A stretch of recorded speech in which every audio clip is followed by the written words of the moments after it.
Hey everybody, here's this week's Tuesday leadership tip. Now, as you know, in the MBA coaching program, there are 4 areas: brand, process, culture, and product. And one of my favorite quotes around culture is that culture eats strategy for breakfast. I've seen plenty of times firsthand that the best strategy cannot overcome a bad culture. And negative behaviors, they can be one of the biggest drains on trying to uphold a good culture.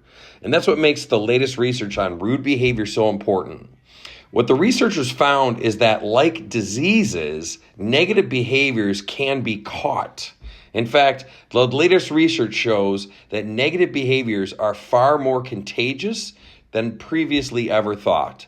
In fact, even after just a single exposure, and by exposure, we're talking about simply being a witness to rudeness, not even rudeness directed towards you. And furthermore, this happens subconsciously and automatically.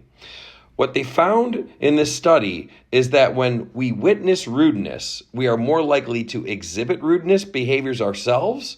We are more likely to interpret neutral interactions as being rude, and we're more likely to be hypersensitive of rudeness around us. So, in one of the designs of the study, they separated participants into 2 groups. One of the groups, they had an instructor who came in at the beginning and treated a third-party actor in a rude way in front of the entire group. And the other group, the interaction was normal. So for the rude interaction, they found that the group members afterwards showed significantly higher rude interactions with each other than the group without the rude interaction. Now, here's the scary part. This held true even when testing things a week later. Furthermore, the participants who witnessed rudeness, they were more likely to interpret a neutral-sounding email as rude. The last part of the study found that participants who were exposed to that rude interaction were more likely to notice rudeness all around them and be more hypersensitive to it. So you think about it. We've all had somebody interpret an email we wrote as being rude by mistake, or a comment we made that they misinterpreted. And so this was likely due to the fact that they had exposure to rudeness and it had conditioned them in a negative fashion. So, in a leadership situation, you can see how critical this is, especially when they found that these low intensity negative behaviors could become high intensity negative behaviors of aggression or even violence.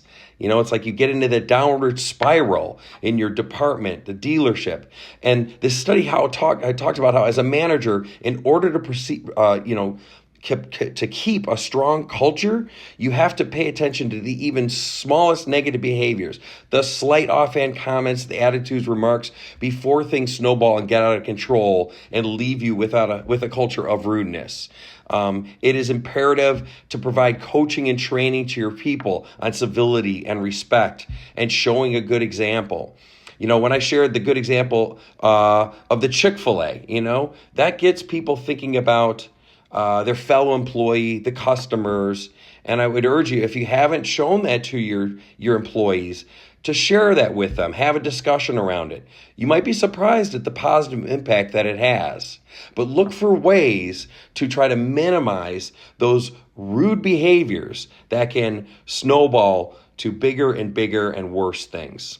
Thank you, and that's my Tuesday tip of the day.